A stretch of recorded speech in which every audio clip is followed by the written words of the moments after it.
Selamat siang dan shalom.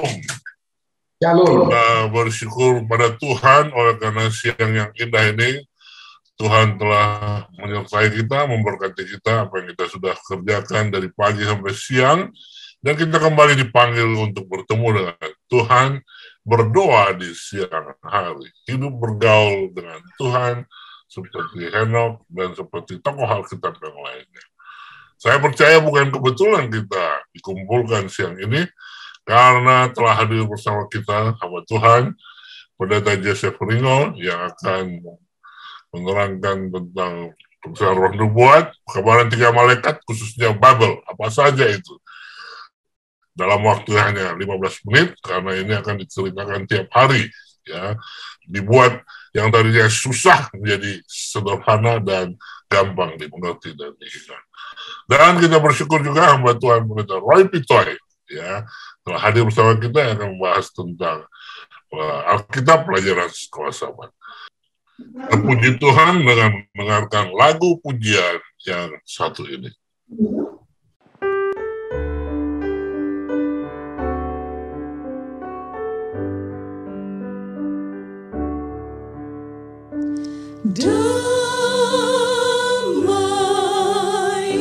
Damai ajaib turun dari Bapa di surga.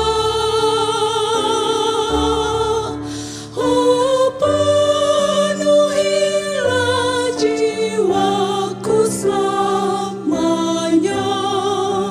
dengan damai kasih Allah.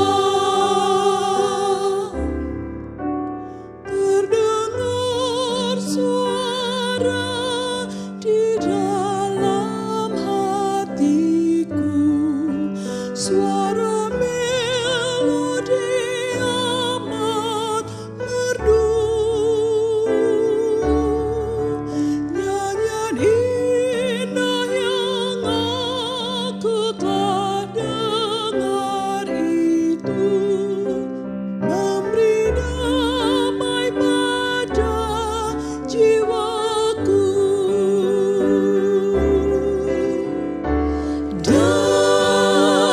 Damai, damai ajaib turun dari Bapa di surga. Oh, penuhilah jiwaku selamanya dengan damai kasih Allah.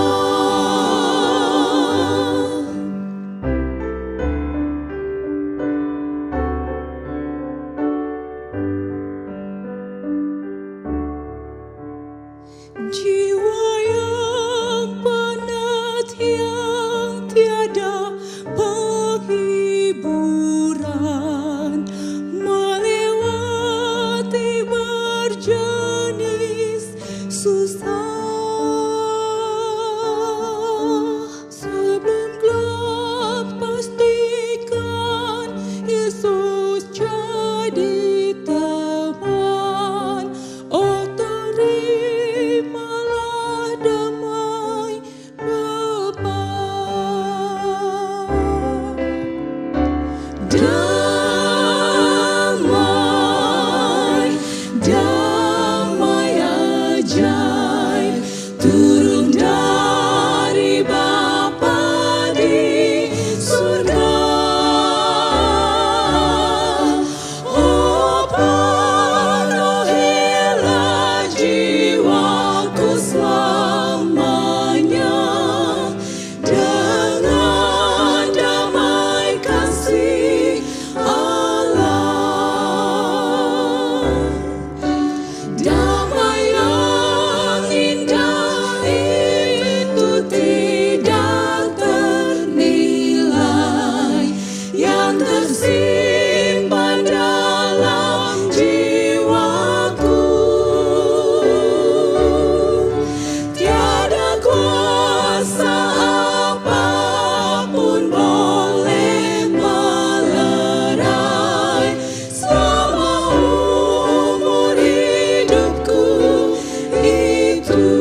Bapa di surga, Bapa yang baik, terima kasih untuk kesempatan yang indah untuk bersekutu dengan Tuhan dan bersama hamba-hamba Tuhan dan juga bersama dengan umat-umat Tuhan.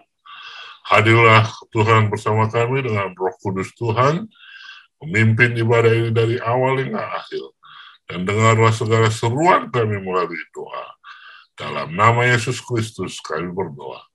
Amin. Selamat berjumpa kembali dan shalom kepada kita semua di jam pelajaran Roh Nubuat kali ini. Ya, kita kehadiran hamba Tuhan Pendeta Ringo yang akan melanjutkan pekabaran 3 malaikat. Ya, nah kita akan baca, ingatkan kembali apa yang dituliskan oleh Roh Nubuat dalam arti khusus orang Advent telah ditetapkan di dunia sebagai penjaga dan pembawa terang. Kepada mereka telah dipercayakan awalan terakhir bagi dunia yang sedang binasa. Pada mereka bersinar terang ajaib dari firman Allah. Mereka telah diberikan pekerjaan akan maksud yang paling hikmat. Apa itu? Mengumumkan pekabaran pertama, kedua, dan ketiga. Tidak ada pekerjaan lain yang begitu sangat penting. Mereka tidak mengizinkan yang lain memikat perhatian mereka. Haleluya. Ya, apa itu pekabaran 3 malaikat? Kita sudah pelajari selama ini, ya. Dan ini harus diulang-ulang. Ingat penginjilan, misi penginjilan di zaman Israel Jasmani, domba Allah yang menebus manusia, ya, melalui pengorbanan, ya, makanya harus ada korban bakaran. Israel rohani, Yesus Kristus jalan keselamatan, baptisan yang kudus. Sementara umat yang sisa adalah apa? Pekabaran 3 malaikat. Tapi apa itu? Ya, semua misinya sama, ya, misinya tentang Yesus, ya, tentang Yesus, ya, Yesus Kristus di dalam manusia, ya. Kalau kemarin Yesus Kristus wujudnya dari lambang melalui domba, Yesus Kristus melalui baptisan dan kudus, sementara pekabaran umat yang sisa, Yesus Kristus di dalam manusia, justification by faith, ya. Apa perbedaannya? Inilah yang selalu kita mau bahas, ya. Apa perbedaannya sabat di Israel Jasmani? Yaitu sabat penciptaan, sabat perayaan agama. Ini yang harus diproklamirkan, diinjilkan, ya. Kalau di Israel rohani, Yesus datang, anak manusia adalah Tuhan atas hari sabat. Jelas ini mengembalikan prinsip pengurusan sabat yang sudah terlalu legalis, ya. Tapi tetap apa yang Tuhan sudah ajarkan di zaman Musa, itulah yang mereka hidupkan di zaman Israel rohani kemarin.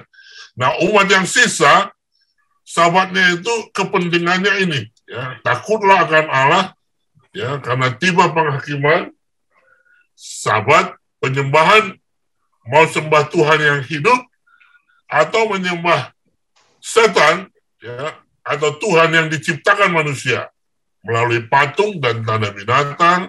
Nah, ini kita harus pelajari. Babel, anggur hawa nafsunya, pelacur jangan murka Allah, ya. Kita harus tekun dan sabar sebagai orang kudus, dan kita harus menurut hukum Tuhan.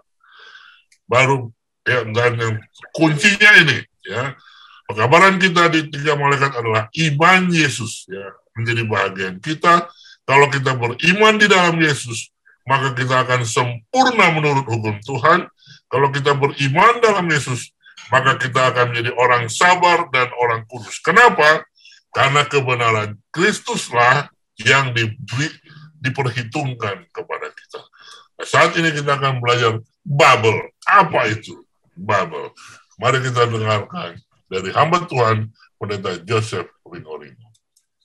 Shalom dan selamat siang bagi kita semua, anak-anak Tuhan, baik yang ada di Zoom ini maupun yang ada di jaringan Facebook. Kami berterima kasih kepada saudara-saudara karena saudara-saudara tentu diberkati Tuhan.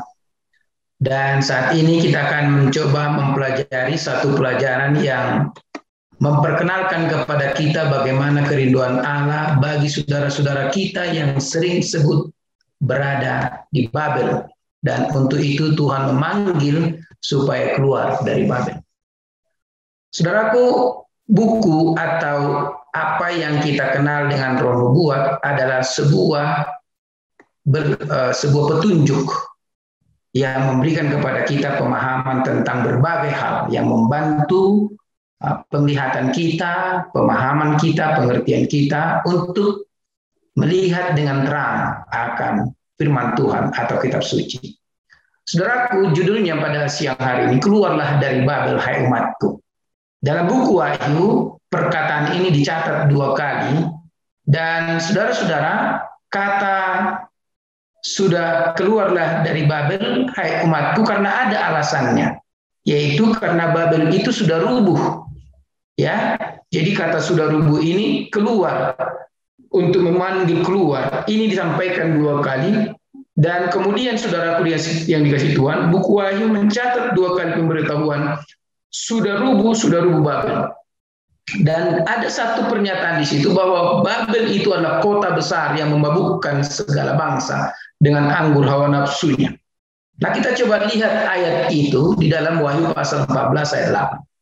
Dan seorang malaikat lain, malaikat kedua menyusul dia dan berkata, sudah rubuh Babel kota besar itu yang telah memabukkan segala bangsa dengan anggur hawa nafsunya. Dalam 2 ayat ini, ya kemudian ayat yang kedua, Wahyu 18 ayat 2, dan ia berseru dengan suara yang kuat katanya, sudah rubuh Babel kota besar itu. Sama-sama dengan perikop atau mungkin satu kalimat di atas itu hampir sama semua. Sudah rubuh kota besar itu. Begitu juga di Wahyu 18, sudah rubuh Babel kota besar itu. Tetapi alasan kerubuhannya diperkuat di dalam Wahyu pasal 18 ayat 2. Yang pertama disebutkan karena dia memabukkan segala bangsa dengan anggur hawa nafsu cabulnya. Dan kemudian di dalam Wahyu 18 ayat yang kedua itu diperkuat lagi di mana dia akhirnya menjadi tempat kediaman roh-roh jahat dan tempat bersembunyinya semua roh najis dan tempat bersembunyinya segala burung yang najis yang dibenci. Jadi saudaraku, perlu kita ketahui di sini bahwa Babel jatuh karena memabukkan segala bangsa, ya. Dan kemudian kata memabukkan perlu diperhatikan di sini, artinya adalah membuat bingung. Ketika orang mabuk dan saudara coba bertanya kepada orang mabuk, maka dia tidak akan bisa konsen untuk menjawab. Apa yang membuat mabuk itu? Itulah anggur yang diminumkan. Anggur itu menggambarkan ajaran, anggur itu menggambarkan doktrin yang disampaikan kepada raja-raja di dunia, sehingga raja-raja di dunia menjadi bingung dan menjadi di bawah kendali daripada Babel besar itu. Kemudian selanjutnya kita lihat bahwa Babel jatuh karena dia menjadi tempat kediaman roh-roh jahat. Apa yang dilakukan oleh roh jahat? Roh jahat di dalamnya ada penipuan, ada dusta, ada apa lagi? Ada banyak persengketaan, ada banyak angkara murka. Ini semua adalah roh-roh jahat yang dibenci oleh Tuhan. Dan dendam kesumat itu adalah bagian daripada hasil roh-roh jahat yang bersemayam di dalam hati orang. Dan perhatikan kata-kata itu disebutkan bahwa kedua-duanya, satu memabukkan dan satu menjadi tempat kediaman roh-roh jahat. Ini sama-sama menjijikkan bagi Tuhan. Kenapa? Karena setiap orang akan jatuh kepada kesesatan karena kedua sifat ini. Dan perhatikan juga di sini ada namanya menjadikan dan menjadi tempat kediaman roh-roh jahat. Ini bukan hanya berlangsung kepada Babel itu, tapi pengikut-pengikutnya juga dijadikan tempat kediaman roh-roh jahat. Mari kita bandingkan dengan 1 Korintus 16, 1 Korintus 6 ayat 19 dan 20. Apa dikatakan? Bahwa setiap orang diharapkan dan direncanakan oleh Tuhan menjadi kediaman Roh Kudus. Bahwa pribadi kita menjadi bait suci, tempat kediaman Roh Kudus, dan kita harus menyadari bahwa kita bukan milik kita sendiri karena Allah telah menebus kita. Nah, perhatikan kata rubuh atau yang saya sebut jatuh. Mengapa saya sering mengatakan jatuh? Padahal tertulis dalam bahasa Indonesia rubuh. Dalam bahasa Inggris ini menekankan bukan rubuh tapi jatuh. Babylon is fallen, is fallen. Ya, dalam bahasa yang sama juga kepada Wahyu pasal 18 ayat 2 tetap juga dengan kata Babylon the great is fallen, is fallen. Jadi kata rubuh di sini adalah jatuh. Jatuh karena apa? Nanti akan kita pelajari selanjutnya. Nah, saudara yang dikasih Tuhan, siapakah Babel yang dimaksud di sini? Wahyu pasal 17 ayat 5 memberikan kita kepada satu pengertian, yaitu ada seorang perempuan yang duduk di atas binatang, dan perempuan ini disebutkan dengan Babel atau ibu dari wanita pelacur. Dan perempuan ini adalah simbol dari jemaat. Jangan lupa itu. Perempuan adalah simbol dari jemaat. Dengan demikian Babel ini adalah gereja yang jatuh itu. Ya. Perhatikan di sini bahwa ada namanya perempuan yang kemudian disebut Babel. Lalu kemudian dan gereja yang jatuh ini daripadanya ada gereja-gereja yang sifatnya sama dengan gereja yang jatuh ini. Dari mana kita tahu? Karena Wahyu 17 ayat 5 dengan jelas mengatakan bahwa Babel itu adalah ibu dari perempuan-perempuan pelacur.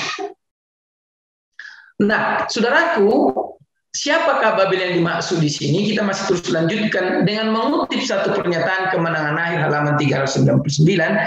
Dikatakan demikian, dalam buku Wahyu 14, malaikat yang pertama diikuti oleh malaikat yang kedua mengumumkan, sudahlah rubuh Babel kota besar itu yang telah memabukkan segala bangsa dengan anggur hawa nafsu caburnya.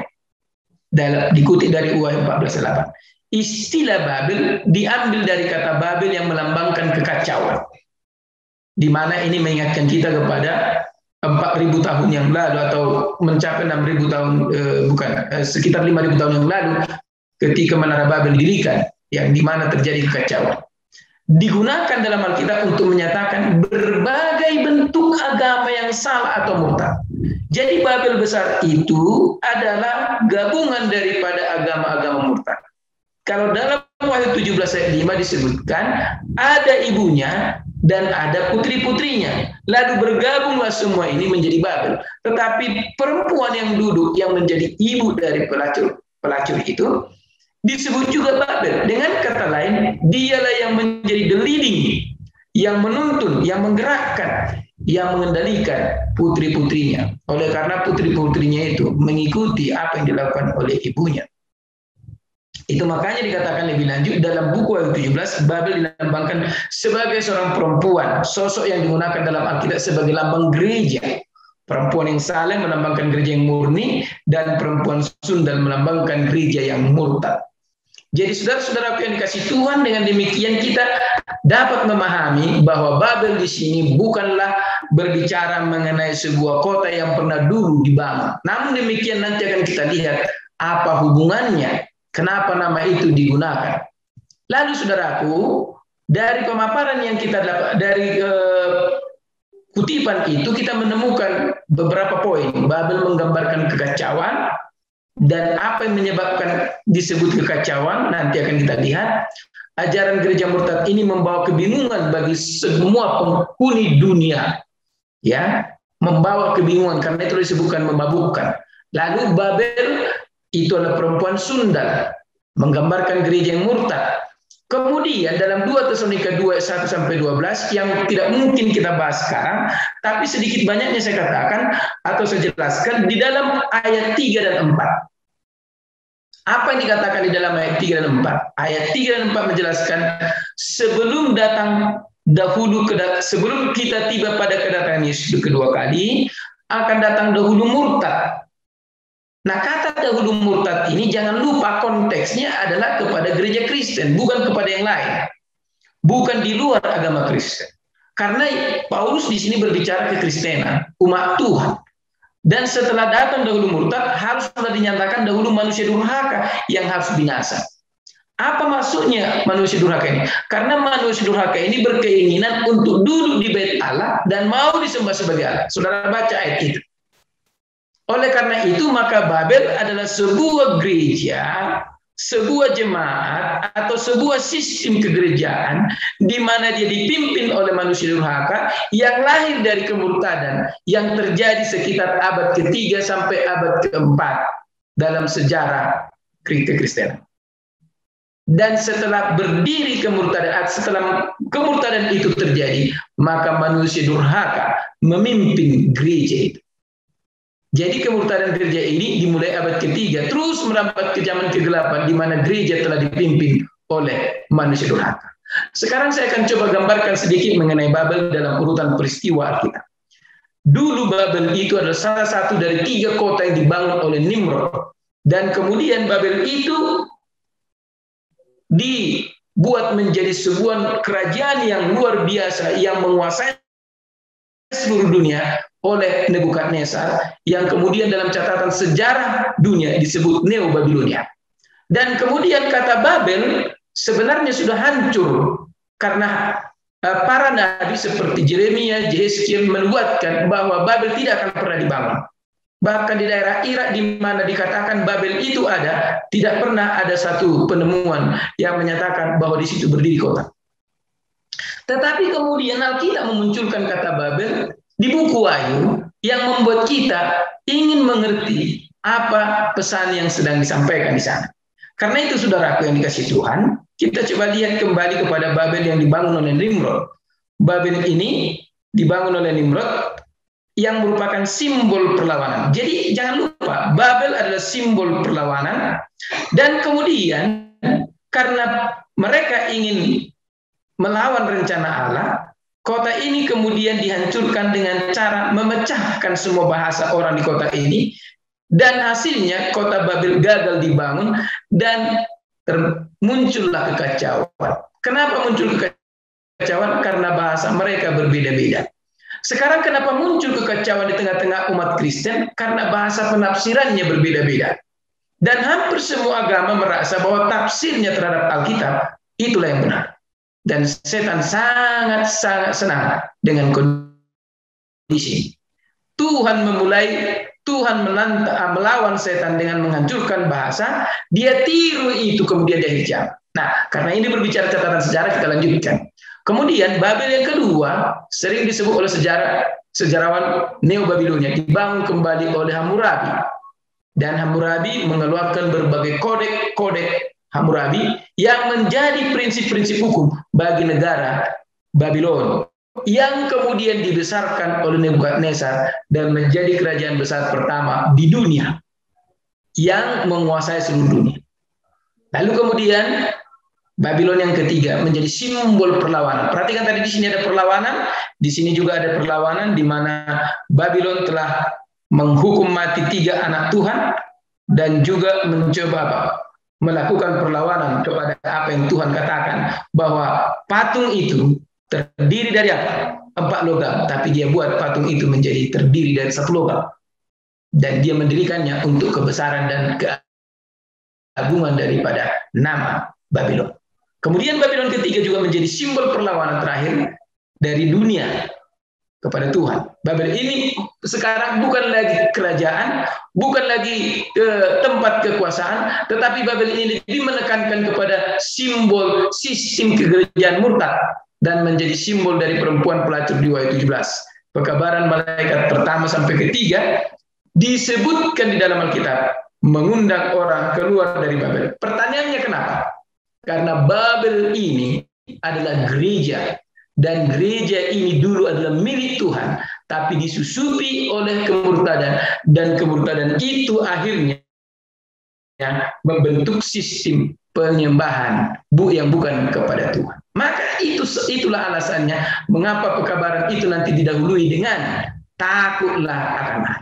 Sedikit kita masih mengadakan pengenalan yang lebih luas mengenai rahasia Babel besar ini.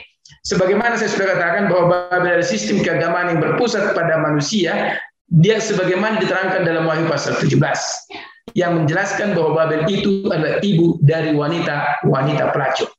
Dan kemudian Babel itu memabukkan bangsa-bangsa di dunia dengan anggur percabulannya. Anggur percabulan itu adalah dogma dan ajaran yang bertentangan dengan apa yang disebut kebenaran fakta dan kebenaran Alkitab.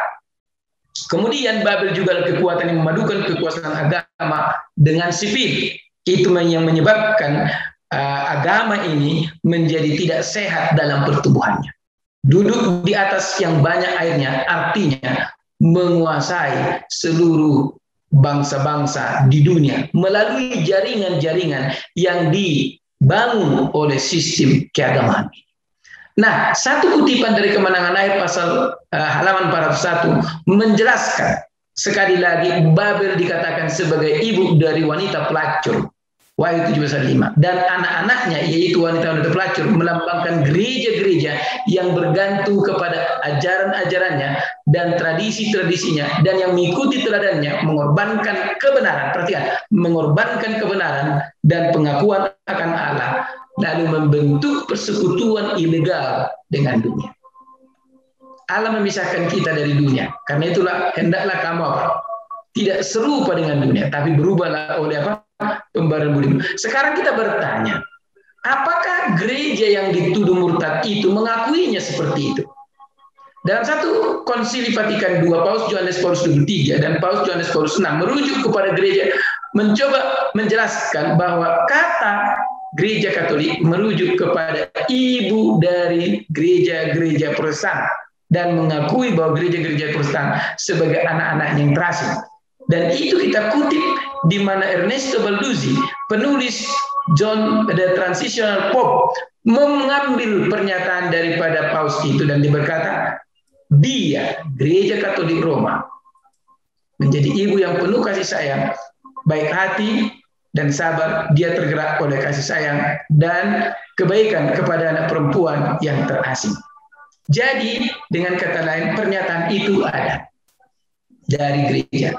Baik, ini ada Pak Pendeta Simorangkir lagi resen. Apakah ada yang perlu disampaikan? Disambung besok lagi, Pak. Baik, jadi saudara-saudara, inilah gambaran bagian pertama dari Babel ini. Karena itu, saudara-saudara yang dikasih Tuhan, kita akan mencoba melihat lebih jauh lagi bagaimana penjelasan Alkitab tentang Babel ini, dan kita akan masuk besok. Mengapa pekabaran 3 malaikat itu Tuhan kumandangkan? Apa hubungannya dengan Babel yang jatuh? Besok kita akan sambung pembahasan ini. Tuhan memberkati. Amin. Haleluya. Terpujilah nama Tuhan. Pelajaran ini direkam dan saudara bisa lihat kembali nanti sore setelah diedit bersama dengan Sekolah Sahabat. Baik, kita masuk kepada doa persatuan. Namun sebelum itu, kita akan baca kembali tulisan Nyonya White tentang doa minggu sebaya doa bacaan Roh Nubuat dalam minggu ini, chapter 12 ya, pasal 12. Judulnya Prayer and Revival. Kebangunan rohani hanya akan datang sebagai jawaban atas doa. Kebangkitan kesalehan sejati di antara kita adalah yang terbesar dan paling mendesak dari semua kebutuhan kita. Untuk mencari ini harus menjadi pekerjaan pertama kita. Ya, kami ini kita ya, saudara dan saya. Harus ada usaha yang sungguh-sungguh untuk mendapatkan berkat Tuhan. Bukan karena Tuhan tidak mau melimpahkan berkatnya kepada kita, tetapi karena kita tidak siap menerimanya. Bapa surgawi kita lebih bersedia memberikan Roh Kudus-Nya kepada mereka yang meminta kepadanya, daripada orang tua duniawi yang memberikan pemberian yang baik kepada anak-anak mereka. Tetapi adalah pekerjaan kita dengan pengakuan, penghinaan, pertobatan, dan doa yang sungguh-sungguh untuk memenuhi syarat-syarat yang telah dijanjikan Allah untuk menganugerahkan berkat-Nya kepada kita. Kebutuhan kebangunan rohani diharapkan hanya sebagai jawaban atas doa.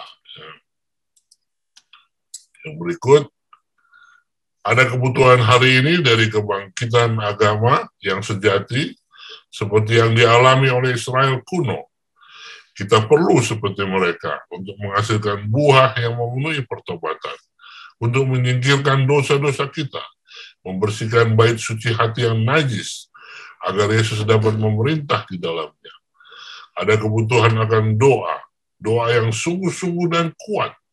Juru selamat kita telah meninggalkan janji-janji berharga bagi pemohon yang benar-benar bertobat. Orang-orang seperti itu tidak akan mencari wajahnya dengan sia-sia. Dia juga melalui teladannya sendiri mengajari kita perlunya doa. Dirinya yang mulia surga, dia sering menghabiskan sepanjang malam dalam persekutuan dengan Bapanya. Jika penebus dunia tidak terlalu murni, bijaksana atau terlalu suci untuk mencari bantuan dari Tuhan, pastilah manusia yang lemah dan bersalah memiliki setiap kebutuhan akan bantuan ilahi itu.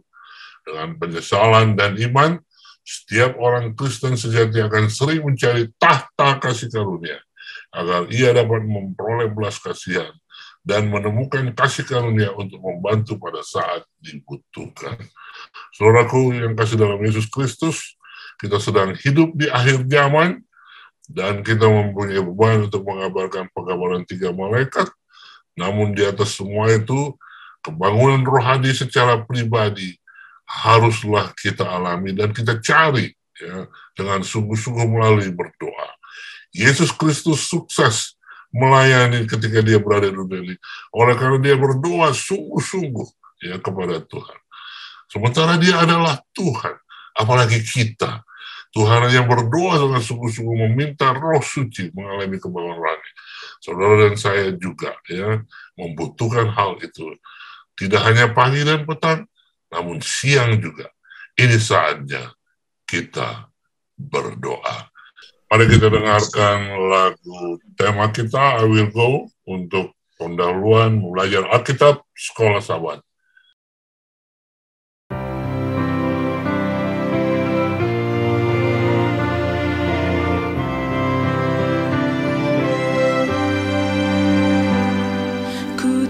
Suara Yesus panggil, ku jawab, ku kan pergi.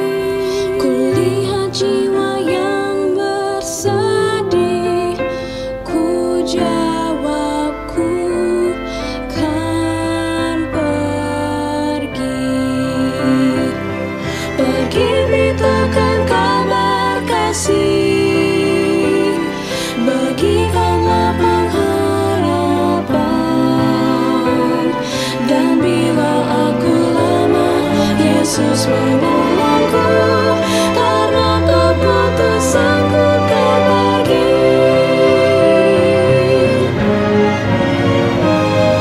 Pergi beritakan kabar kasih, bagikanlah pengharapan, dan bila aku lemah, Yesus menolongku, karena keputusanku kan pergi.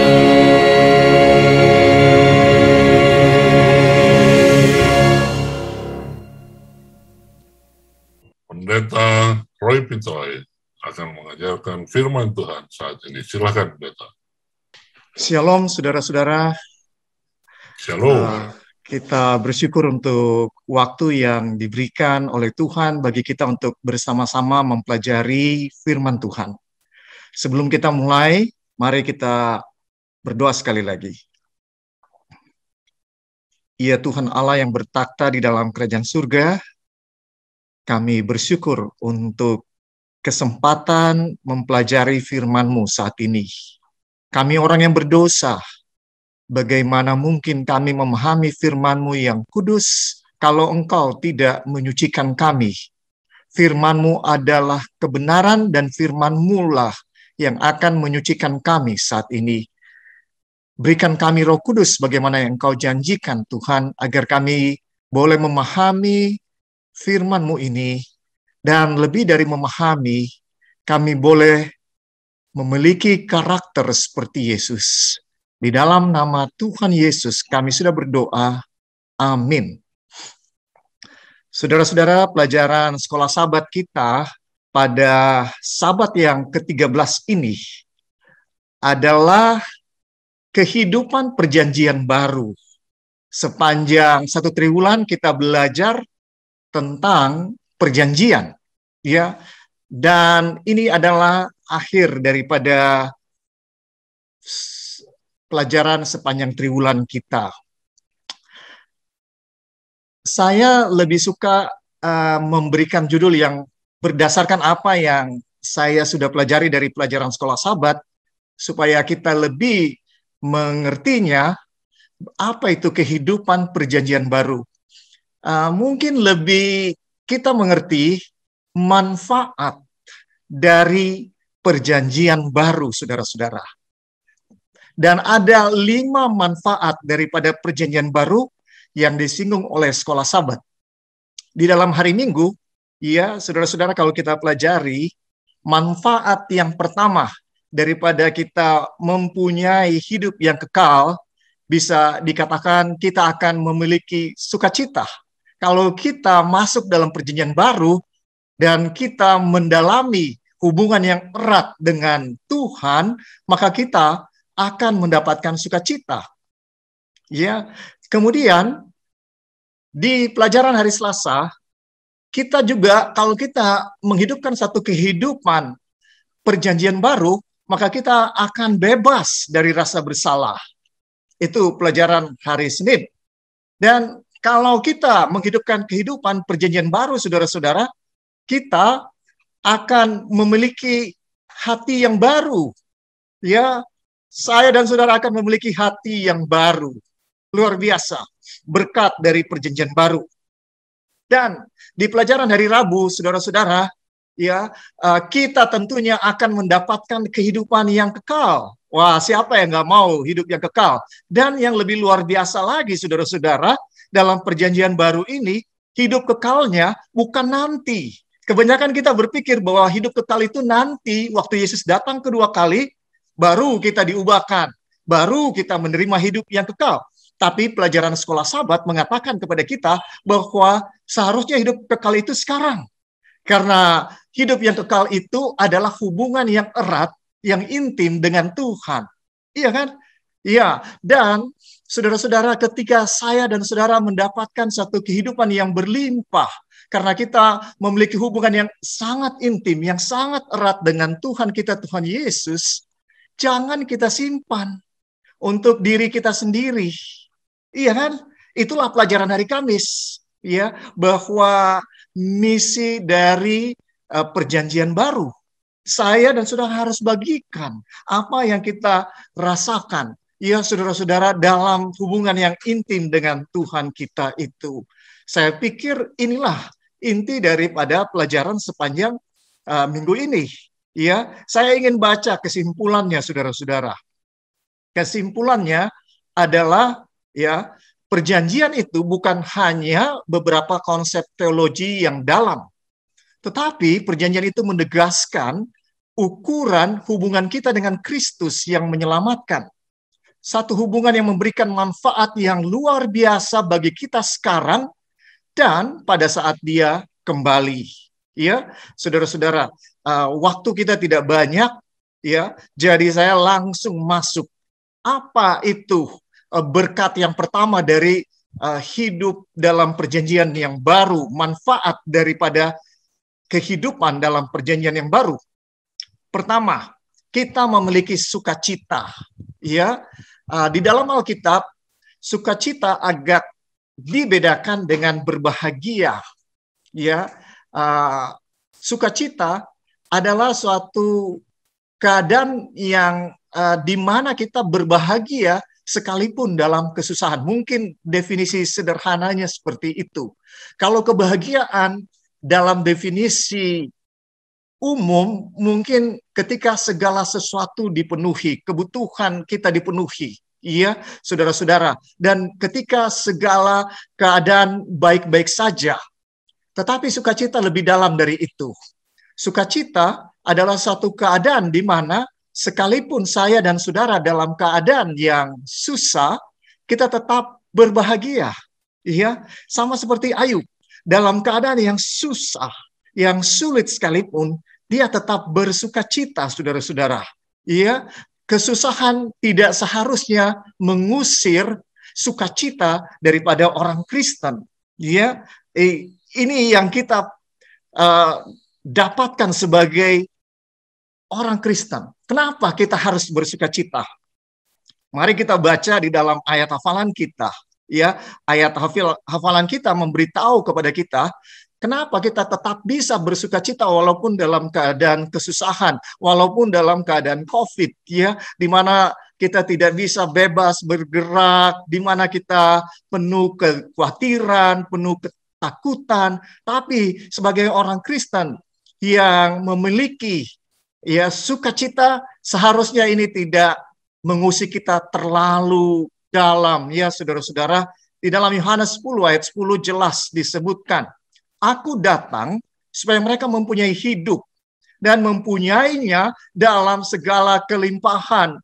Tuhan Yesus mau saya dan saudara memiliki hidup yang limpah, ya, dan bersukacita dalam satu kehidupan yang penuh dengan kelimpahan. Kemudian di dalam 1 Yohanes 1 ayat 4 disebutkan, dan semuanya ini kami tuliskan kepada kamu supaya sukacita kami menjadi sempurna. Di dalam bahasa Indonesia disebutkan supaya sukacita kami, ya, sukacita daripada Rasul Yohanes dan rasul-rasul yang lain menjadi sempurna.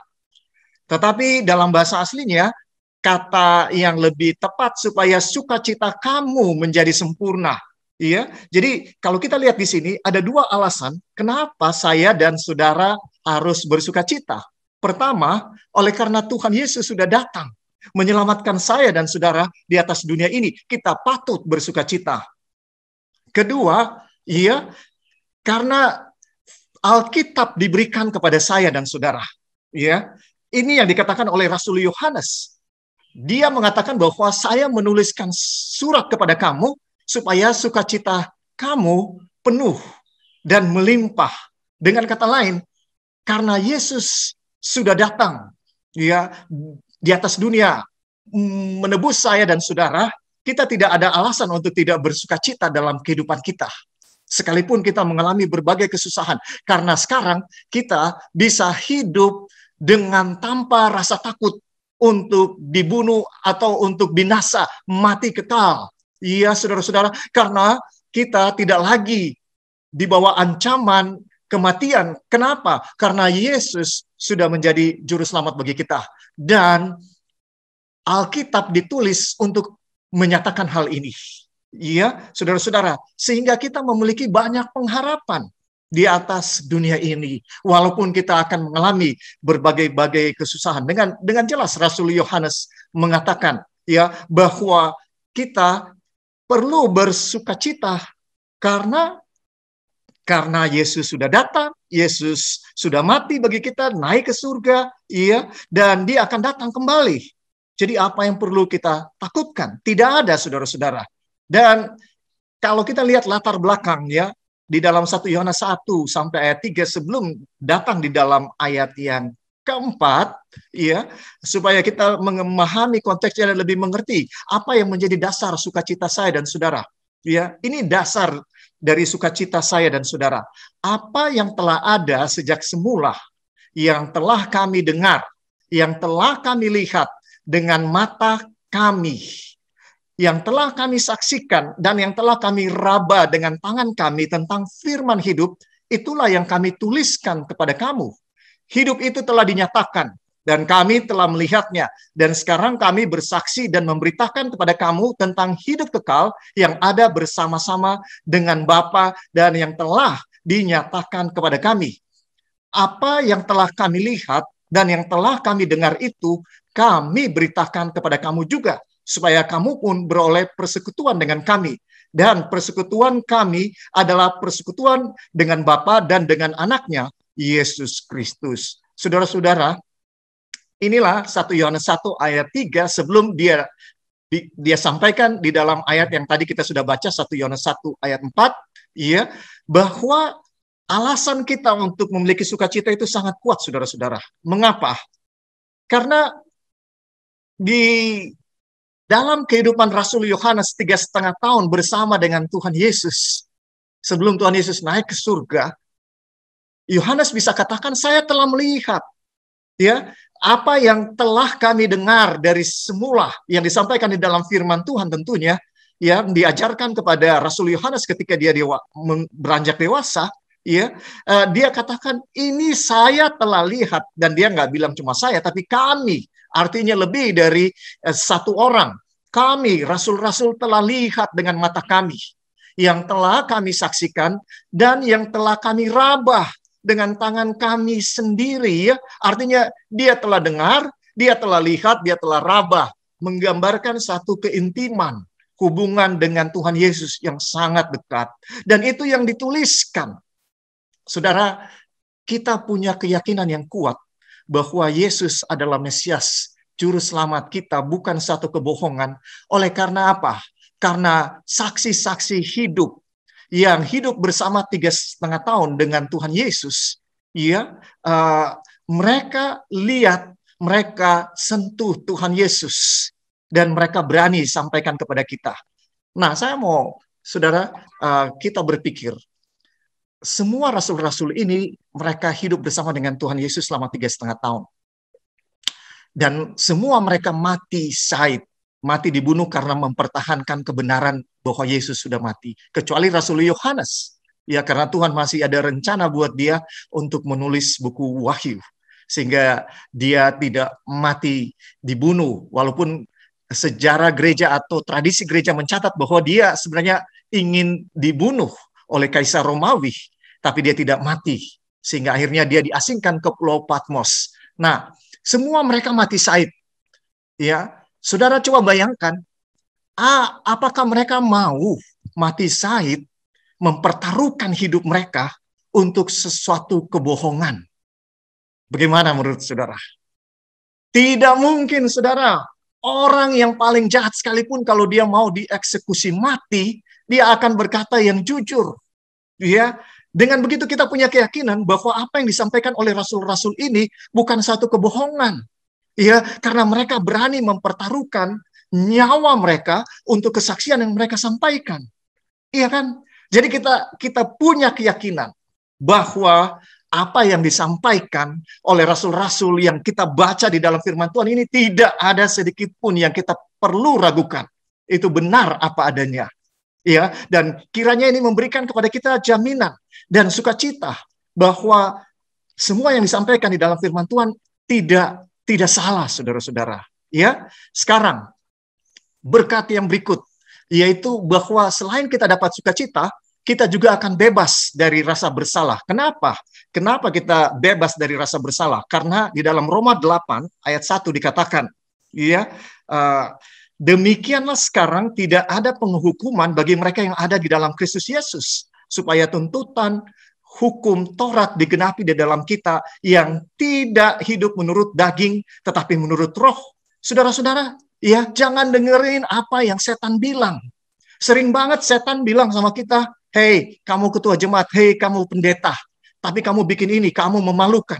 Ya, akhirnya kita nggak percaya diri, saudara-saudara. Kita nggak berani untuk melayani karena kita dituduh oleh setan. Memang setan kerjanya menuduh, saudara-saudara. Tapi biarlah Roma 8 ayat 1 ini memberikan kepada kita kekuatan. Betul, kita ini orang berdosa. Ya, tapi Tuhan sudah mati di kayu salib buat saya dan saudara. Dan dengan matinya Tuhan di kayu salib buat saya dan saudara, maka Roma 8 katakan dengan jelas, ya, demikianlah sekarang tidak ada penghukuman bagi mereka yang ada dalam Kristus Yesus. Tidak ada, saudara-saudara. Ya, Tuhan sudah memberikan jaminan kepada saya dan saudara bahwa kita ini sudah dibenarkan. Tidak lagi ada penghukuman buat kita.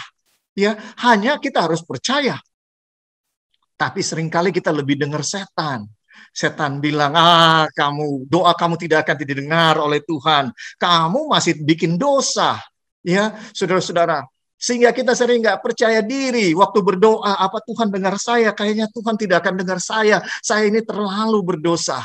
Saudara ingat, ada 2 jerat setan yang paling efektif dikatakan oleh roh nubuat. Yang pertama adalah membuat kita merasa tidak layak. Yang kedua, membuat kita merasa sangat layak. Ya, jadi kita harus hindari dua-dua ini, saudara-saudara. Ya, kita harus katakan kepada setan, Tidak setan. Ya, Roma 8 ayat 1 dengan jelas mengatakan bahwa tidak ada penghukuman buat saya karena Tuhan Yesus sudah mati bagi saya. Ya, saudara, ya, seharusnya perjanjian yang baru memberikan jaminan kepada saya dan saudara perasaan bebas dari ketakutan, bebas dari rasa bersalah. Ya, saudara-saudara, ini janji yang luar biasa. Ya, saudara-saudara, bagaimana kita bisa lebih mengerti ini? Kalau kita masih kurang yakin dengan Roma 8 ayat 1, kita bisa baca Yohanes 5 ayat 24. Aku berkata kepadamu, sesungguhnya barang siapa mendengar perkataanku dan percaya kepada Dia yang mengutus aku, ia mempunyai hidup yang kekal dan tidak turut dihukum. Sebab ia sudah pindah dari dalam maut ke dalam hidup. Yesus sendiri yang berkata, kalau kita percaya kepada apa yang Tuhan Yesus katakan dan percaya kepada Allah yang mengutus Tuhan Yesus, Bapa yang mengutus Tuhan Yesus, kita mempunyai hidup yang kekal dan tidak turut dihukum. Sebab kita sudah pindah dari dalam maut ke dalam hidup. Ya. Kemudian lebih jauh juga di dalam Roma 3 ayat 24-25, dan oleh kasih karunia telah dibenarkan dengan cuma-cuma karena penebusan dalam Kristus Yesus. Saya dan saudara dibenarkan dengan cuma-cuma karena penebusan dalam Kristus Yesus. Kristus Yesus telah ditentukan Allah menjadi jalan pendamaian karena iman dalam darahnya. Hal ini dibuatnya untuk menunjukkan keadilannya karena ia telah membiarkan dosa-dosa yang telah terjadi dahulu pada masa kesabarannya. Sekali lagi saudara-saudara, ya, ayat ini kiranya boleh menguatkan kita bahwa kita sudah ditebus. Selanjutnya 2 Korintus 5 ayat 21 juga mengatakan, Dia yang tidak mengenal dosa telah dibuatnya menjadi dosa karena kita, supaya dalam Dia kita dibenarkan oleh Allah. Saudara, ayat ini sangat menguatkan. Dia yang tidak mengenal dosa telah dibuatnya menjadi dosa karena kita, ya, supaya dalam Dia kita dibenarkan oleh Allah. Jelas sekali, ya, Tuhan Yesus sangat mengasihi saya dan saudara, ya, sehingga kita tidak perlu ragu, kita tidak perlu ada rasa bersalah. Apapun dosa yang kita buat, setan sering bilang dosamu terlalu besar untuk bisa diampuni Tuhan. Saudara, katakan kepada setan, tidak ada dosa yang terlalu besar buat Tuhan untuk ampuni. Iya, saudara-saudara. Selanjutnya, ketika kita mengalami satu perjanjian yang baru dengan Tuhan, kita juga akan mendapatkan hati yang baru. Iya, kita sudah pelajari sepanjang triwulan ini apa artinya kita mendapatkan hati yang baru. Di dalam Yeremia 31, ya, ayat 31 sampai 33, Tuhan mengatakan bahwa perjanjian yang lama yang dibuat dengan orang Israel telah batal karena mereka gagal untuk melakukannya, ya, sehingga mereka akhirnya dibuang di Babel. Tetapi Tuhan memberikan satu pengharapan, ya, katanya, Aku akan menaruh Tauratku dalam batin mereka dan menuliskannya dalam hati mereka. Maka aku akan menjadi Allah mereka dan mereka akan menjadi umatku. Saudara-saudara, ini satu janji yang indah. Dan apakah ini digenapi oleh Tuhan? Iya, digenapi ketika gereja yang mula-mula gereja Kristen mengalami kecurangan Roh Kudus. Mereka dipenuhi oleh Roh Kudus dan mereka sangat taat kepada perintah Tuhan. Inilah generasi yang ada di atas dunia, yang pernah ada di atas dunia, yang menuruti hukum-hukum Tuhan dengan sempurna hanya karena Roh Kudus turun dalam kehidupan mereka, saudara-saudara. Ya, dan Alkitab menubuatkan akan ada satu generasi yang juga akan menuruti hukum Tuhan ketika Roh Kudus dicurahkan di roh hujan akhir. Ya, saudara-saudara, itulah kita umat-umat Tuhan yang menantikan kedatangan Yesus yang kedua kali. Apa artinya mendapatkan hati yang baru? Bahwa kita mengalami kehidupan pembenaran oleh iman. Iya, di dalam Efesus 3 ayat 17 dan 19 di sini disebutkan, sehingga oleh imanmu Kristus diam di dalam hatimu dan kamu berakar serta berdasar di dalam kasih. Aku berdoa supaya kamu bersama-sama dengan segala orang kudus dapat memahami betapa lebarnya dan panjangnya dan tingginya dan dalamnya kasih Kristus, dan dapat mengenal kasih itu sekalipun ia melampaui segala pengetahuan. Aku berdoa supaya kamu dipenuhi di dalam seluruh kepenuhan Allah. Saudara-saudara, perjanjian yang baru itu artinya saya dan saudara akan memiliki Kristus di dalam hati kita. Dan karena kita tidak mungkin menuruti segala perintah Tuhan dengan kekuatan kita sendiri, Kristus yang diam di dalam diri kita melalui kehadiran Roh Kudus, itulah yang akan membuat saya dan saudara menuruti segala perintah Tuhan oleh karena kita percaya kepada Yesus. Inilah artinya kita mendapatkan hati yang baru. Pertanyaan berikut, kenapa kita mesti mendapatkan hati yang baru? Sederhana pertanyaannya. Saya dan saudara harus mendapatkan hati yang baru oleh sebab tanpa hati yang baru kita tidak mungkin berubah. Ya, saudara-saudara, tanpa hati yang baru kita tidak mungkin berubah. Hati yang baru diperlukan supaya kehidupan kita betul-betul bisa diubahkan. Ya, ini dialami oleh Rasul Yohanes sebelum dia mengalami hati yang baru. Sebelum itu, saudara-saudara, dia adalah seorang yang sangat duniawi. Dia seorang yang disebut anak-anak guru. Dia seorang yang memiliki ambisi untuk memiliki jabatan duniawi. Ya, saudara-saudara. Tetapi ketika dia dipenuhi oleh Roh Kudus, dia mengalami pengalaman hidup yang baru. Dia menjadi orang yang penuh kasih. Sebelumnya dia dengan murid-murid selalu berdebat siapa yang paling hebat. Tapi ketika dia dijamah oleh Roh Kudus, mereka menyingkirkan segala perbedaan. Tidak lagi ada perbedaan. Saudara, kita perlu mengalami hati yang baru ini, sehingga kita bisa berubah dan menjadi sama seperti Tuhan Yesus. Bagaimana caranya? Saudara-saudara, caranya adalah kalau kita undang Kristus tinggal di dalam hati kita, sesuai dengan Efesus 3. Ketika Kristus ada di dalam hati kita. Apa artinya Kristus ada di dalam hati kita? Melalui kehadiran Roh Kudus. Maka kita sedang mengalami apa yang disebut sebagai hidup yang baru, hati yang baru, dan juga pada saat yang sama, ini juga yang disebut dengan hidup yang kekal. Saudara-saudara, ya, bayangkan kalau kita hidup kekal, tapi kita tidak bahagia, tidak memiliki sukacita. Apakah itu hidup yang kekal? Bayangkan kita ada di surga, ya, bisa dikatakan, atau katakanlah kita mendapat hidup yang kekal secara kuantitatif, kuantitas, artinya tidak mati-mati, tapi kita menderita setiap hari. Apakah itu bisa dikatakan hidup yang berbahagia? Tidak, saudara. Ya, kalau kita disuruh pilih hidup tidak mati-mati tapi tidak bahagia, atau kita hidup 70 tahun tapi bahagia. Kebanyakan orang akan memilih 70 tahun tapi bahagia, daripada hidup 1000 tahun tapi tidak bahagia, menderita setiap hari. Pasti orang akan pilih 70 tahun. Tetapi saudara, Tuhan punya rencana buat saya dan saudara, bukan 70 tahun. Tuhan mau kita hidup kekal selama-lamanya, dan kita hidup dengan penuh kebahagiaan. Karena apa? Karena kita tetap tinggal di dalam kasih Tuhan. Saudara, apa yang akan membuat hidup itu bergairah? Karena kasih. Karena orang-orang yang kita kasihi. Betul atau tidak, saudara? Bayangkan kalau cuma kita yang hidup sendiri. Tapi ketika kita hidup bersama dengan orang-orang yang kita kasihi, maka kita akan terus jatuh cinta dengan mereka. Dan kita terus akan berbahagia. Itu sebabnya 1 Korintus 13 ayat 13 bilang, demikianlah tinggal ketiga hal ini, yaitu iman, pengharapan, dan kasih. Dan yang paling besar di antaranya ialah apa? Kasih. Kenapa? Karena waktu kita masuk di surga, iman dan pengharapan tidak diperlukan lagi, tapi kita akan terus mengasihi satu dengan yang lain. Inilah artinya hidup yang kekal itu sesungguhnya, kualitas hidup yang kekal itu, saudara, yang penting. Tapi memang hidup kekal ini dimensinya harus ada kualitas hidup yang berbahagia, yang bersukacita, ditambah dengan hidup yang gak mati-mati. Karena apalah artinya kita hidup bahagia hanya 70 tahun. Ya, katakan saudara, bahagia sebahagia-bahagianya, tapi cuma 70 tahun kemudian mati. Ya, saudara, tidak ada artinya. Iya kan? Tuhan merencanakan supaya kita hidup selama-lamanya dan berbahagia setiap hari di dalam kerajaan surga, bahkan semakin berbahagia.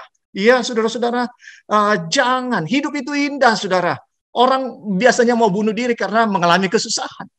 Iya kan? Tapi kalau enggak, sebenarnya semua orang pengen hidup selama-lamanya. Dan hidup yang berbahagia ini, saya dan saudara harus bagikan kepada orang. yang lain. Tapi kalau kita sendiri tidak memiliki hubungan yang berbahagia ini dengan Tuhan, hubungan kasih yang semakin hari semakin dalam, ya, sama seperti Rasul Yohanes yang semakin dalam mengasihi Tuhan Yesus, sehingga kita bisa melihat di dalam Injil Yohanes maupun dalam surat Yohanes betapa Yohanes sangat mengajarkan, hai anak-anakku, mari saling mengasihi. Selalu dia mengatakan yang terpenting adalah mengasihi, memiliki karakter seperti Yesus, memiliki kasih seperti Yesus. Itulah yang selalu dia sampaikan.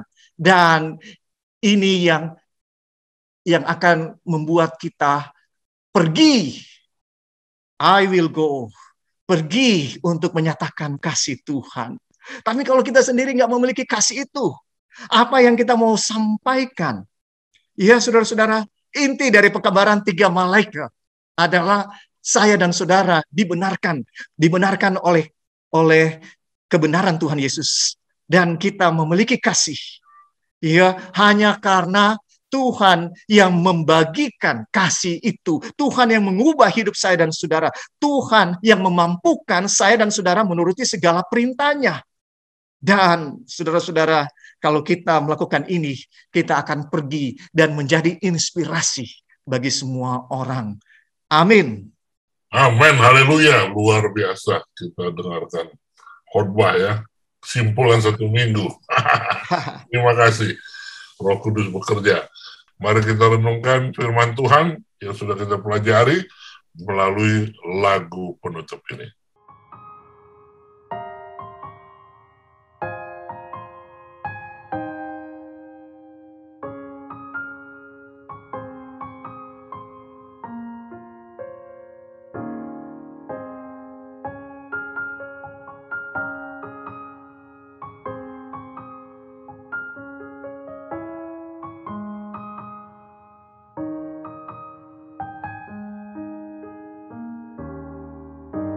Seperti wanita mengurapimu, menangis di bawah kakimu.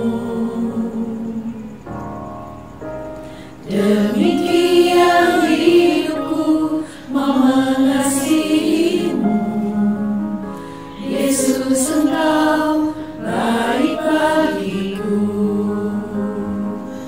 Sampai akhir ku menutup mata, ku tetap setia menanti janjimu.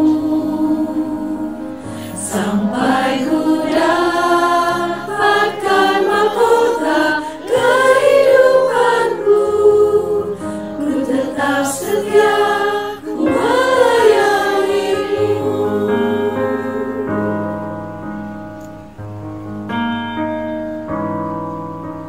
Seperti wanita mengurapimu, menangis di bawah kakimu. Demikian hidupku mau mengasihimu, Yesus Engkau baik bagiku. Sampai akhir ku menutup mata, ku tetap setia menanti janjimu. Sampai ku dapatkan mahkota kehidupanku, ku tetap setia melayanimu. Sampai akhir ku menutup mata, ku tetap setia menanti janjimu. Sampai ku dapatkan mahkota kehidupanku, ku tetap setia melayanimu. Ku tetap setia, ku melayanimu.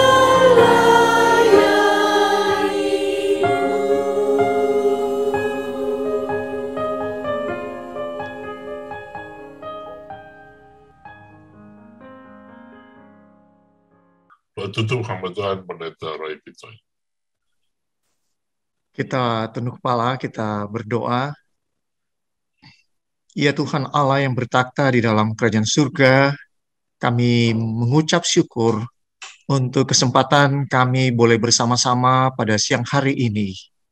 Berdoa, United Prayer, juga membahas tulisan roh nubuat yang sangat penting untuk kami.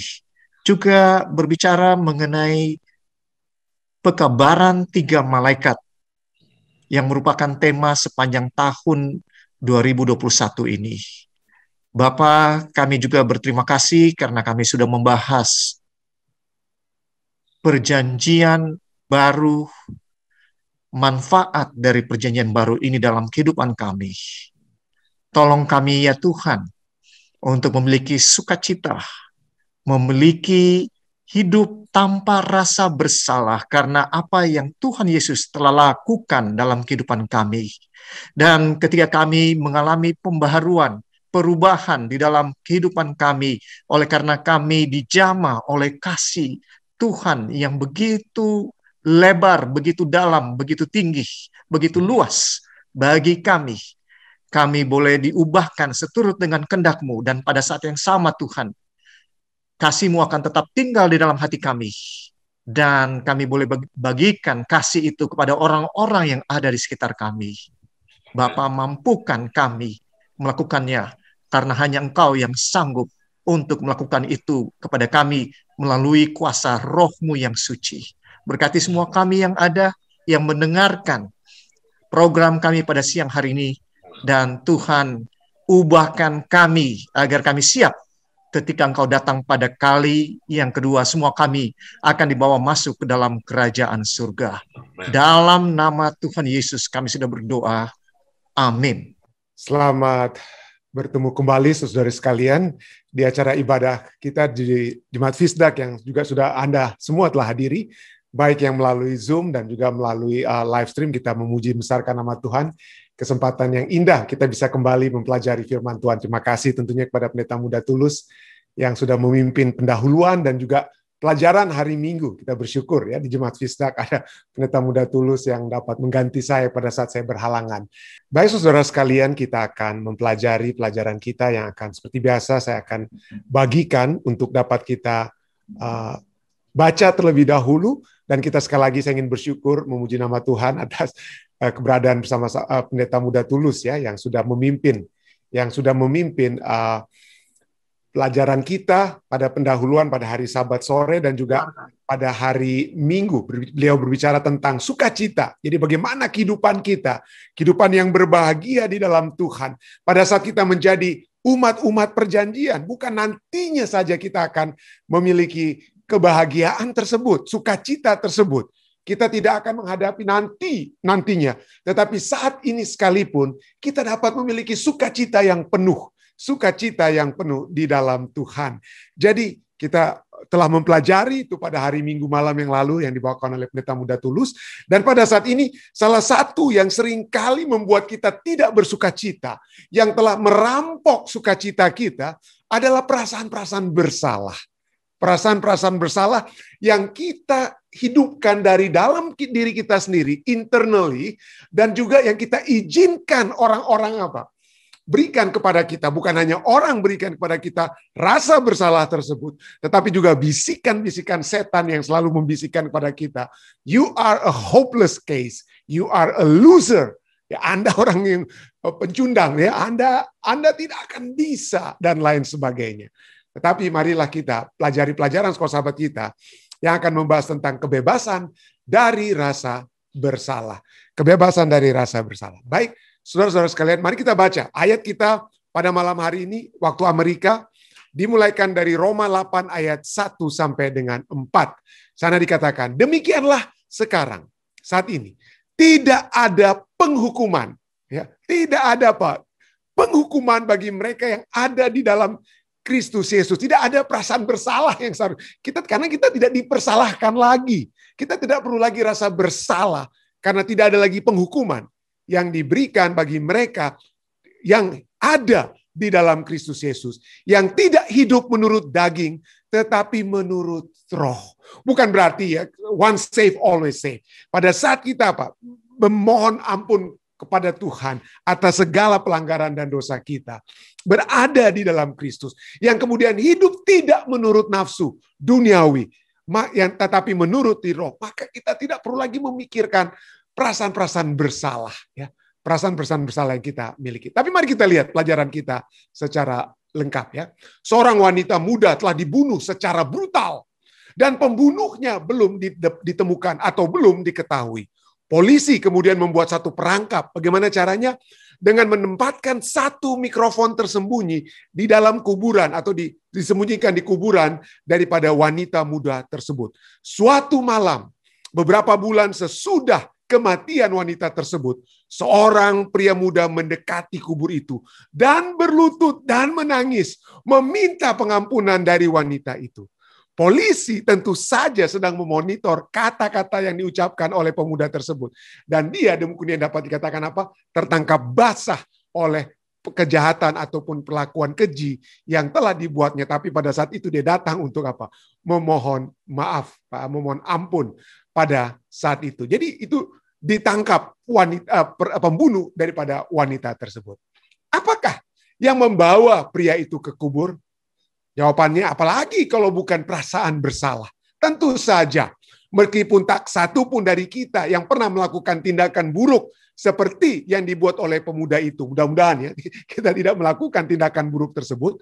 Tapi kita semua telah melakukan perkara-perkara yang kita sekarang merasa malu. Hal-hal yang kita lakukan di masa lalu yang membuat saudara dan saya merasa malu. Sesuatu yang kita harap tidak kita lakukan, tetapi sekarang tidak bisa lagi kita rubah. Itulah sebabnya ya, selalu kita suka sekali, seringkali orang suka menonton film-film tentang time machine. Waduh, kalau bisa kita masuk kepada satu alat di mana kita akan pergi ke tahun-tahun sebelumnya. Sebelum kita mungkin melakukan kesalahan-kesalahan yang sekarang kita tidak dapat rubah lagi saat ini. Bersyukur, pelajaran sekolah sahabat kita katakan, bersyukur pada Yesus dan darah perjanjian baru. Tak seorang pun dari kita harus hidup di bawah stigma rasa bersalah. Menurut ayat hari ini, Roma tadi ya, tidak ada penghukuman terhadap kita. Hakim yang utama memperhitungkan kita tidak bersalah, memperhitungkan kita seolah-olah kita tidak melakukan perkara-perkara yang lalu itu, yang membuat kita saat ini terus-menerus merasa bersalah. Kita sudah dibebaskan. Kita sudah dibebaskan. Bagaimanakah ayat-ayat berikut ini menolong kita mengerti lebih lanjut, mengerti Roma 8 ayat 1 dan 4 yang kita sudah baca tadi. Yohanes 5 ayat 24 katakan apa? Aku berkata kepadamu, Yesus berkata, ya, sesungguhnya barang siapa mendengar perkataanku dan percaya kepada Dia yang mengutus aku, percaya kepada Allah yang mengutus aku, maka ia mempunyai hidup yang kekal dan tidak turut dihukum. Tidak ada hukuman. Tidak ada yang menyatakan, oh pendeta Rantung, oh saudara Elisa Siregar, Anda bersalah. Tidak ada lagi. Tidak ada lagi. Sebab saudara Elisa Siregar, pendeta Rantung, sudah pindah dari dalam maut ke dalam hidup. Ya, pada saat kita mendengar perkataannya, percaya kepadanya yang mengutus dia, maka kita sudah mempunyai hidup yang kekal.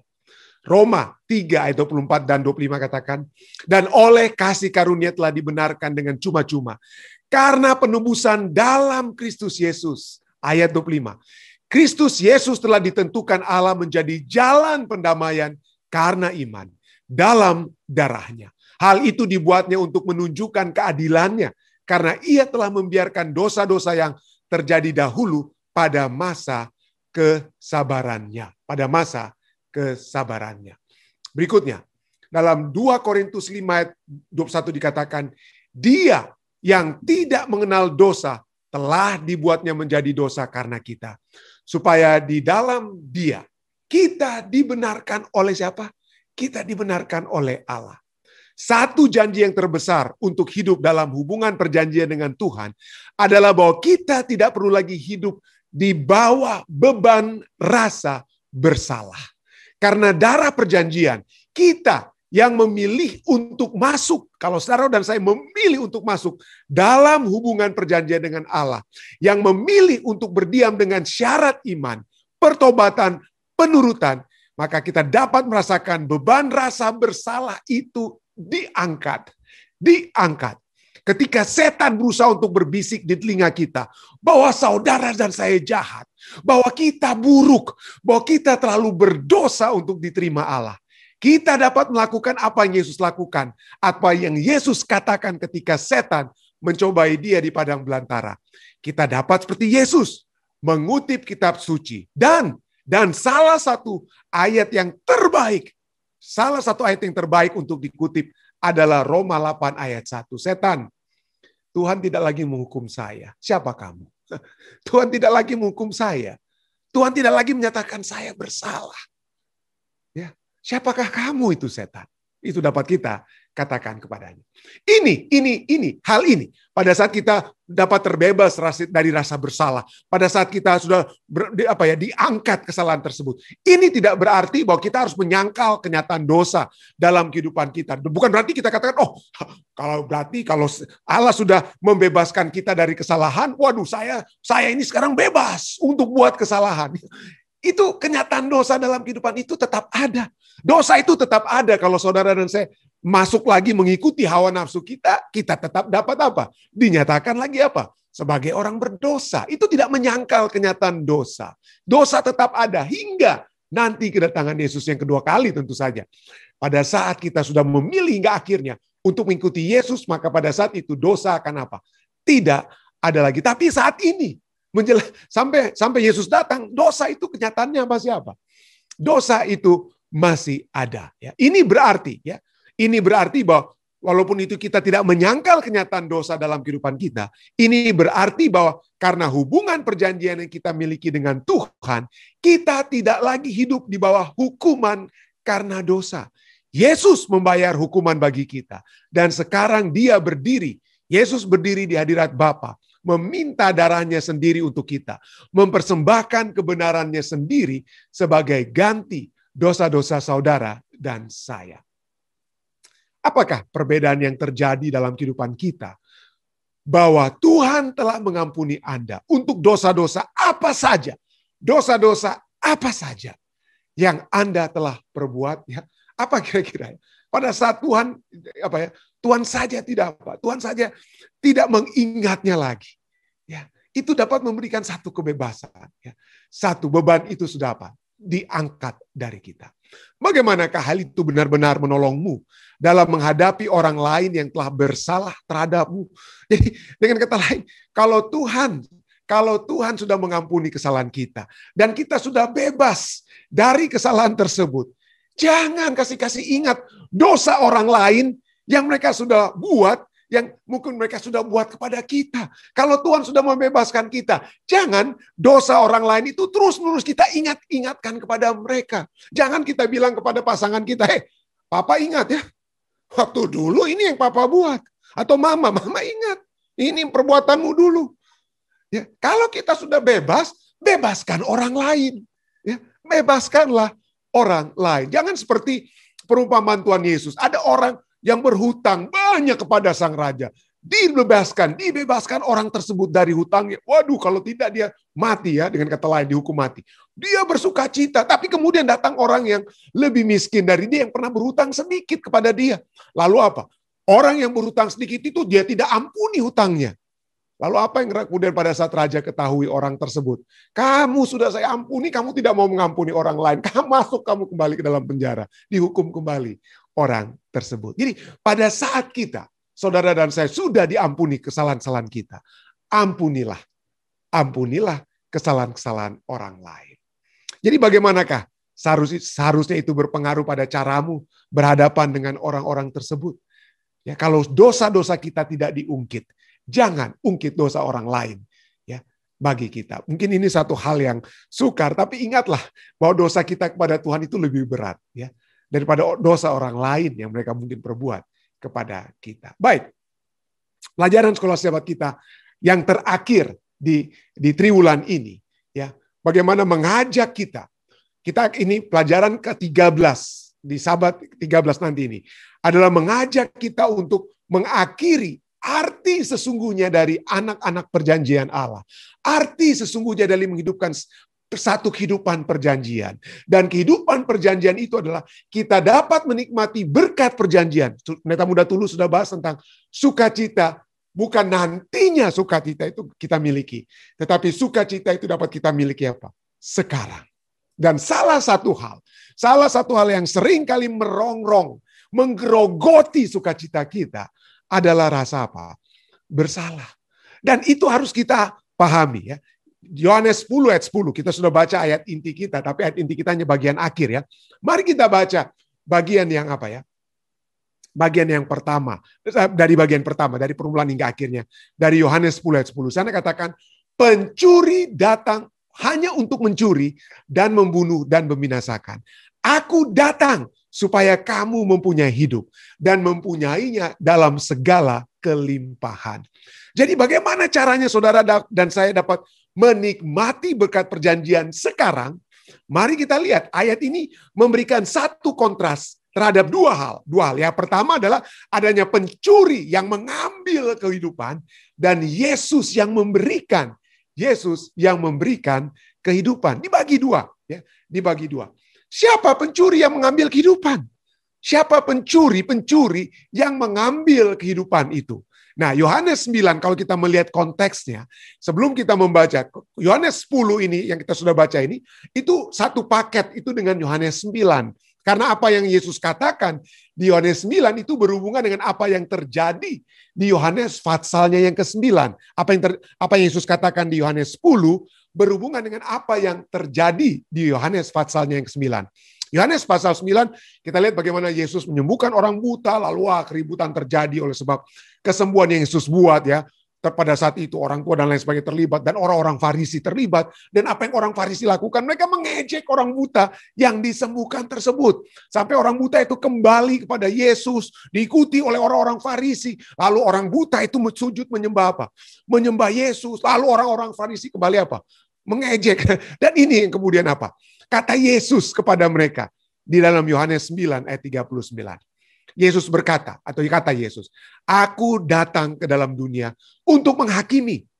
Supaya barang siapa yang tidak melihat, dapat melihat. Jadi orang buta itu, namun percaya, itulah sebabnya dia apa? Dihakimi sebagai orang benar. Kenapa? Kebenarannya karena dia percaya kepada Yesus. Sekarang dari dia yang tidak melihat, sekarang dia dapat apa? Melihat. Dan kemudian Yesus sambung, kalau cuma sampai situ oke-oke saja ya. Tapi kemudian ini yang bikin rame, ini apa yang kemudian Yesus katakan.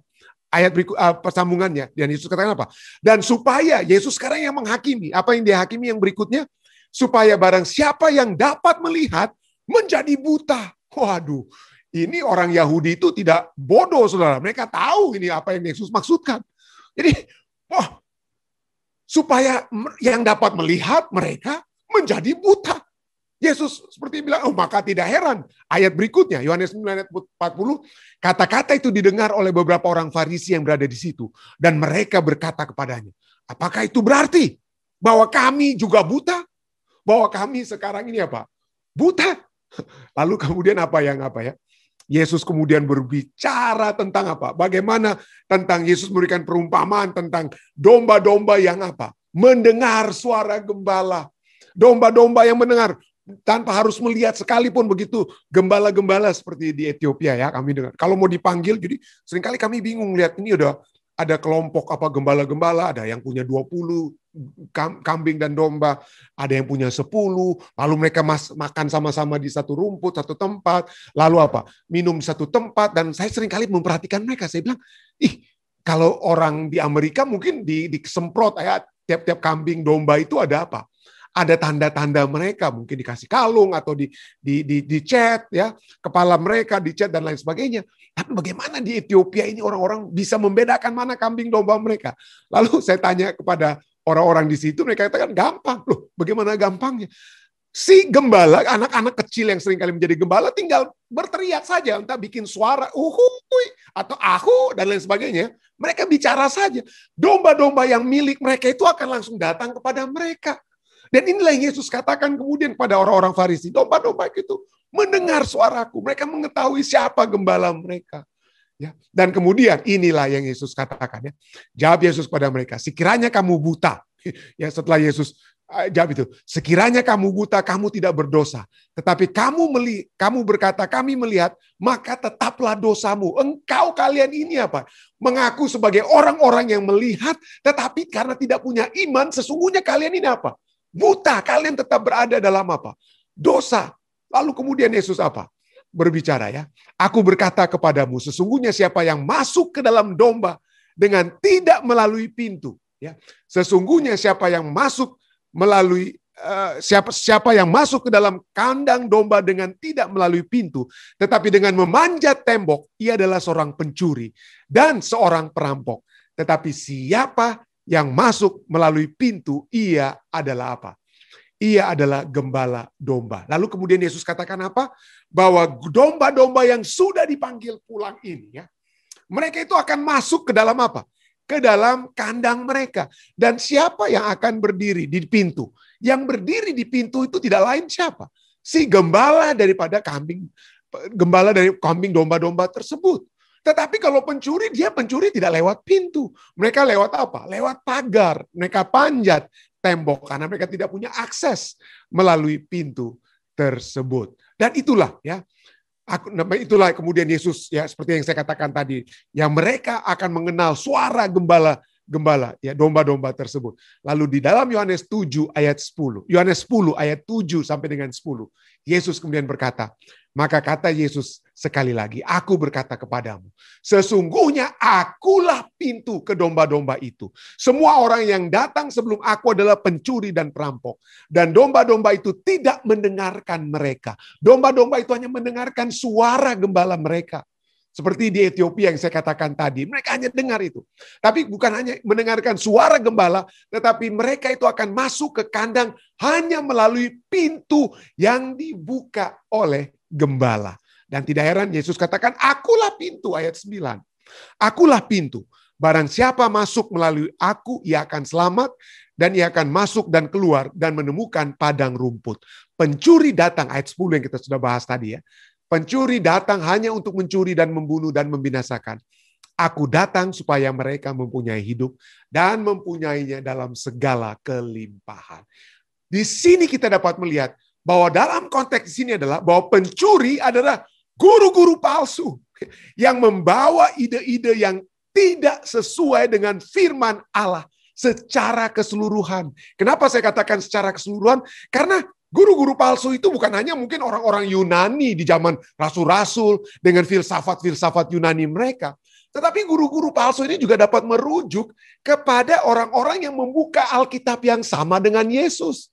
Di zaman Yesus sebelum ada perjanjian baru, Alkitabnya itu perjanjian apa? Perjanjian lama ya. Dan guru-guru palsu ini termasuk adalah orang-orang Farisi, ahli-ahli agama di zaman Yesus yang membuka kitab yang sama dengan Yesus, tapi mereka comot sana, comot sini, comot sana, comot sini, ajaran-ajaran yang hanya disesuaikan dengan keinginan kebudayaan mereka, dan itu mereka jadikan sebagai satu apa? Satu pemahaman seakan-akan inilah Tuhan yang berfirman. Mereka tidak melihat keseluruhan firman Tuhan.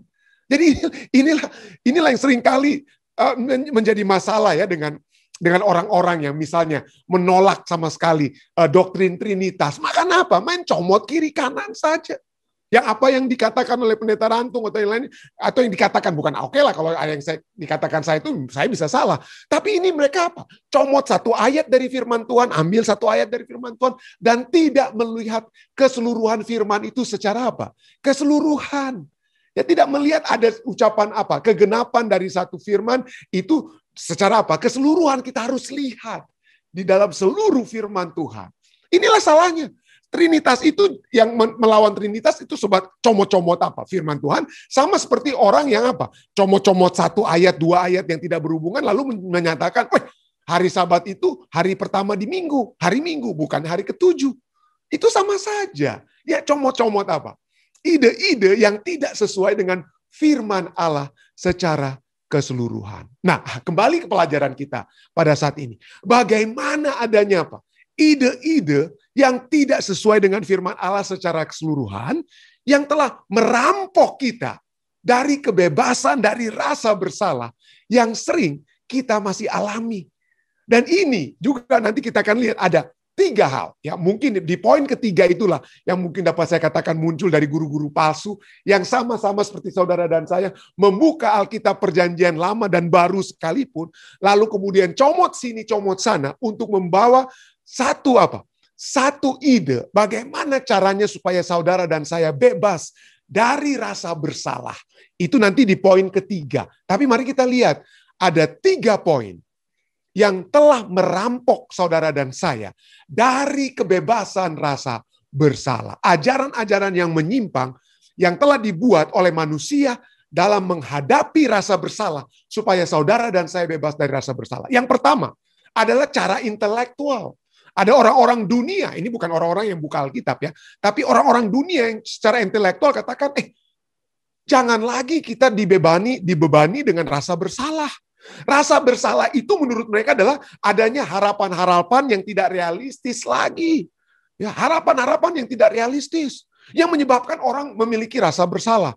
Ada orang-orang yang mungkin rasa bersalah, aduh gimana ya, saya sudah hidup sama-sama, sudah punya anak tapi belum menikah. Ya, belum menikah ini gimana? Aduh, ada orang yang di adat-adat konservatif, adat-adat timur, waduh itu nggak boleh, mesti harus kawin dong.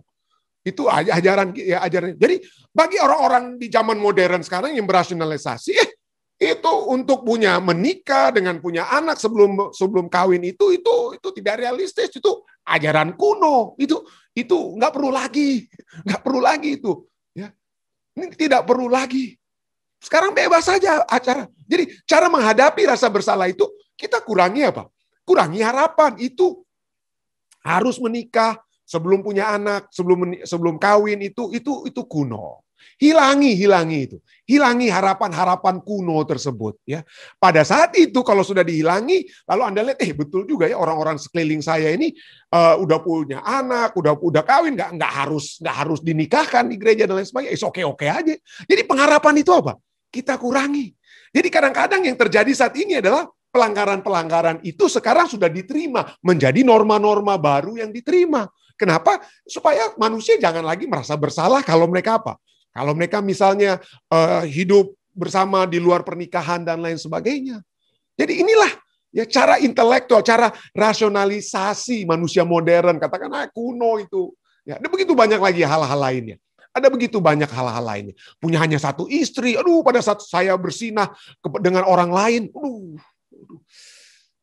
itu. Tapi orang manusia modern katakan apa? Jangan merasa bersalah dong.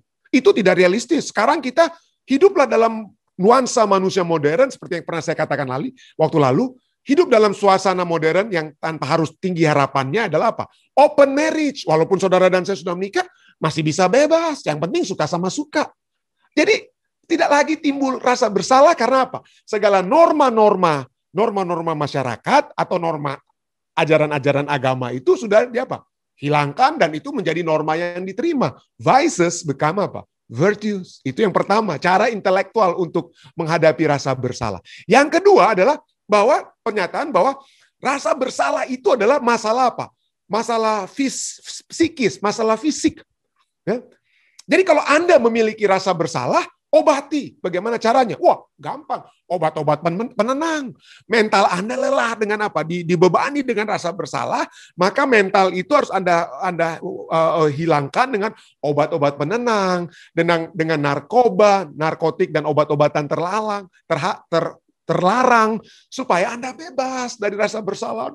Daripada pikir-pikir tentang masa lalu, mendingan inilah narkoba atau minum. Jadi kita obati. Karena bagi kita mungkin rasa bersalah itu adalah masalah yang harus ditangani secara fisik. Entah fisik, secara mental kita, otak kita, dan badan kita, dan lain sebagainya.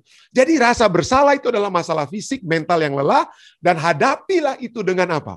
Dengan obat-obatan. Itu menghadapi rasa bersalah. Nah, yang ini berikutnya inilah yang menjadi lebih kadang-kadang masalah ya.